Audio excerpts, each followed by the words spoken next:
शिव शक्ति संसार YouTube channel में आपका स्वागत है। आइए शनिवार के व्रत की कथा आरंभ करते हैं। शनिवार को प्रातःकाल नित्य निर्वित्र होकर स्नान आदि करके संकल्प लेना चाहिए और शनि, राहु तथा केतु के शीशे की मूर्ति बनवाकर उसकी पूजा करनी चाहिए।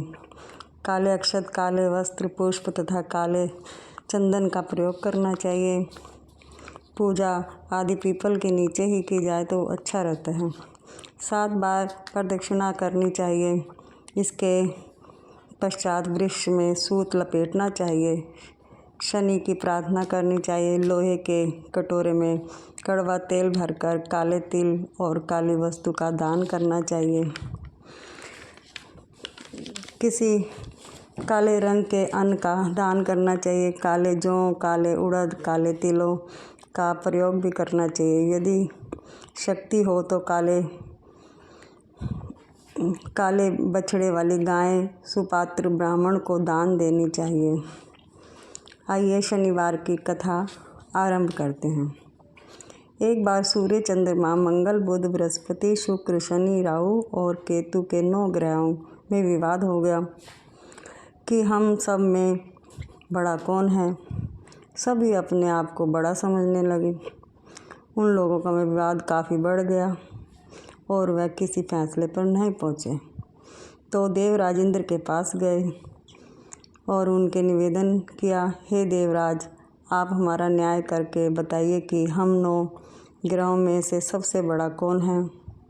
ग्रहों की बात सुनकर इंद्र घबराया और बोले, मुझ में इतना सामर्थ्य नहीं कि जो मैं किसी को छोटा बता सकूं। मैं तो इस मामले में कुछ नहीं कर सका। हाँ, मैं एक उपाय अवश्य बता सकता हूँ। इस समय मृत्यु लोक में विक्रमादित्य का राज है।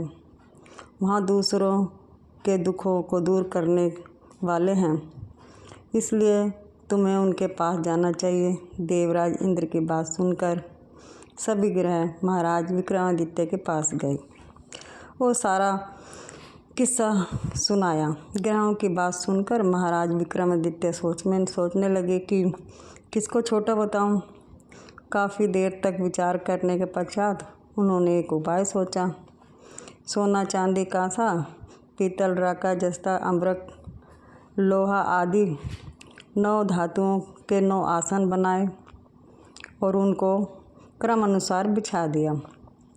सोने का सबसे आगे और लोहे का सबसे पीछे।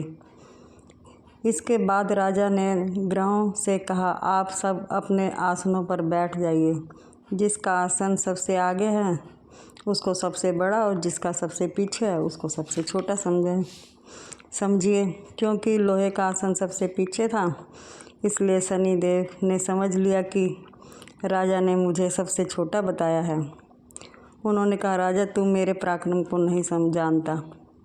सूर्य की राशि पर 1 महीना, चंद्रमा 2.25 दिन, मंगल 1.5 महीना और बृहस्पति 13 महीने और बुध, शुक्र 1-1 महीने तथा राहु और केतु उल्टे चलते हुए केवल 18 महीने केवल एक राशि पर रहते हैं। परंतु मैं एक राशि पर 30 महीने तक रह सकता हूँ। जब श्री रामचंद्र जी पर 7.5 आई तो उनको वनवास हो गया और रावण पर आई तो भगवान श्री रामचंद्र जी ने सेना लेकर लंका पर चढ़ाई कर दी और रावण के पूरे कुल का नाश कर दिया। इसलिए राजा, अब तू तनिक सावधान रहना। शनिदेव की बात सुनकर राजा विक्रमादित्य बोला, जो कुछ मेरे भाग्य में लिखा है वो होगा, सब देखा जाएगा। इसके पश्चात अन्य ग्रह तो बड़ी प्रसन्नता के साथ और शनिदेव क्रोध से भरकर विक्रमादित्य के दरबार में उठ अपने अपने स्थानों को रवाना हो गए। कुछ समय के पश्चात जब महाराज विक्रमादित्य पर 7.5 आई तो शनि ने व्यापारी का रूप धारण करके अनेक तरह के सुंदर घोड़े के साथ महाराज विक्रमादित्य की राजधानी पहुँचे। राजा ने व्यापारी के पास जाकर उन दोनों को देखा और उनमें से एक सुंदर घोड़े को पसंद किया और सवारी के लिए उस पर चढ़ गया।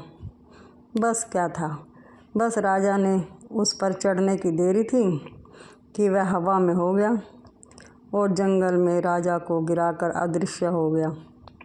अब राजा जंगल में मारा फिरने लगा। भूख और प्यास ने भी उसे बेहद सताया। इतने में कहीं से एक ग्वाला आ निकला। उसने राजा को पानी पिलाया। पानी पीने के पश्चात राजा ने ग्वाले से नगर का मार्ग पूछा। राधे राधे। ग्वाले में राजा को सीधा रास्ता बता दिया। राजा शहर पहुंचा और सेठ की दुकान पर जा बैठा। सेठ ने जब उसका नाम ग्राम पूछा तो राजा ने कहा, मेरा नाम बीका है और मैं उज्जैन का रहने वाला हूँ। सेठ ने उसे कुलीन मनुष्य जानकर जल आदि पिलाया। सेठ की दुकान पर उस दिन अधिक बिक्री हुई। इससे सेठ राजा को एक भाग्यवान पुरुष समझकर भोजन के लिए अपने घर को ले आया। भोजन करते समय राजा ने देखा कि एक सोने का हार खूंटी के साथ लटक रहा है और वह खूंटी हार को निगल रही है। भोजन के बाद आवश्यकता पड़ने पर सेठ को हार कहीं ना मिला तो सबने यही कहा कि हार अवश्य ही बीका ने चुराया है। इस पर 5-7 आदमी विक्रमादित्य को पकड़कर कोतवाल के पास ले गए और कोतवाल ने उनको राजा के सामने उपस्थित कर दिया। बोले, महाराज, यह आदमी तो भला प्रतीत होता है और चोर मालूम नहीं लगता, लेकिन सेठ का कहना है कि चोरी इसी ने की है, क्योंकि उसके घर में इसके अलावा बाहर से कोई नहीं आया था। इस पर राजा की आज्ञा दी। राजा महाराज विक्रमादित्य के हाथ पैर काट कर चौरंगा किया जाए। राजा के आज्ञा अनुसार महाराज विक्रमादित्य के हाथ पैर काट दिए। इसके पश्चात राजा की यह दशा हो गई। किसी ने पानी उसके मुख में डाल दिया तो पी लिया, और यदि किसी ने रोटी का टुकड़ा मुख में डाल दिया तो खा लिया। इस प्रकार कुछ काल व्यतीत हुआ तो एक तेली उनको अपने घर ले गया और अपने कोलू पर बिठा दिया। महाराज विक्रमादित्य कोलू पर बैठे हुए दिन भर बैल हाँकते रहते। जब राजा की बुरी दशा समाप्त हो गई और जब एक रात को वर्षा के समय वह मल्हार गा रहा था तो उसका गाना सुनकर उस नगर के राजा की लड़की उन पर मोहित हो गई और उसकी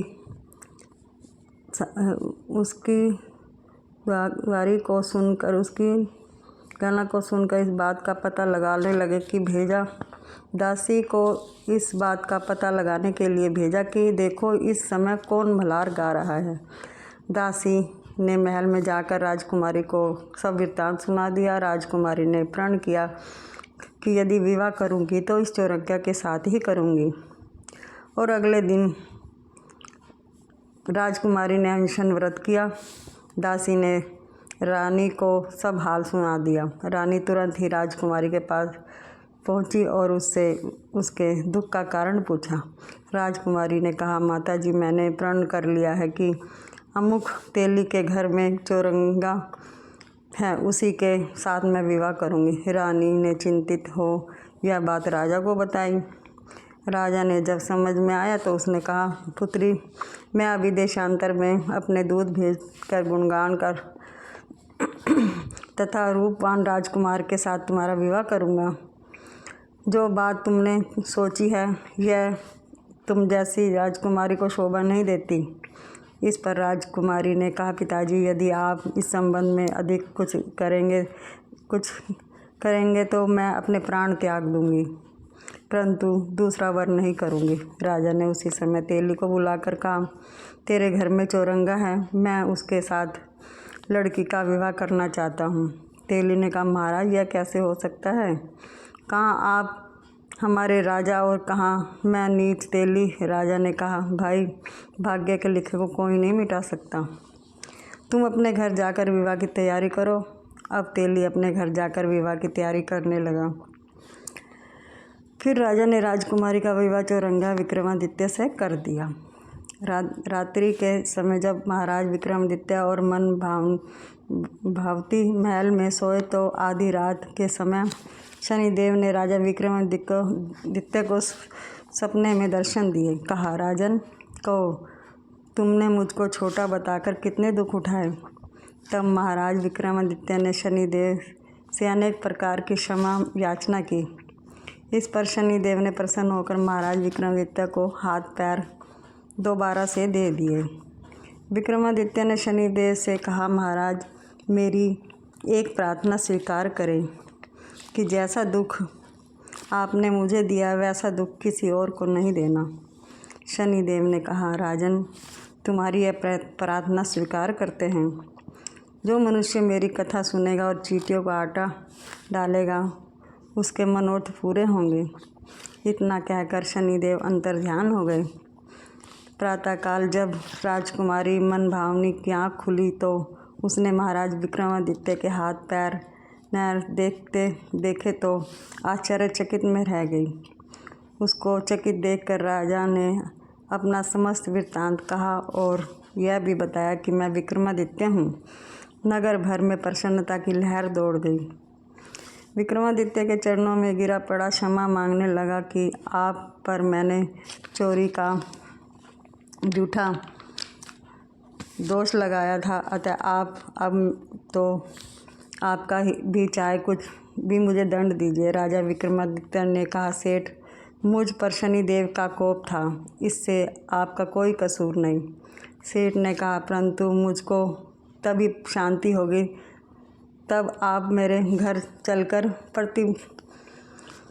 प्रीतिपूर्वक भोजन करेंगे। सेठ महाराज विक्रमादित्य को अपने घर ले गया और बहुत सी बढ़िया पकवान स्वादिष्ट सामने रखे। राजा जब विक्रमादित्य भोजन कर रहे थे तो उन्होंने एक आश्चर्य की बात सबको बताई। जो खूंटी पहले हार निगल रही थी अब वह उगल रही है। महाराज विक्रमादित्य ने कहा, जब मुझ पर शनि की दशा थी तब यह खूंटी ने हार निगल लिया था। अब शनिदेव की दशा समाप्त हो गई तो खूंटी ने हार उगलना शुरू कर दिया। जब भोजन समाप्त हो गया तो सेठ के हाथ जोड़कर कहा, मेरे यहाँ एक कन्या है, उसका पाणी ग्रहण आप करें। इसके बाद सेठ ने अपनी कन्या का विवाह विक्रमादित्य के साथ कर दिया। महाराज विक्रमादित्य राजकुमारी मनभावनी सेठ की कन्या श्री कंवरी सहित अपनी राजधानी को रवाना हो गया। नगरवासियों ने उनका स्वागत किया। राजा विक्रमादित्य ने नगर में यह घोषणा करवाई, शनिदेव सब ग्रहों में सर्वोपरि हैं। जो कोई शनिदेव की कथा पढ़ता या सुनता है उसके सब दुख दूर हो जाते हैं। बोलिए शनिदेव महाराज की जय।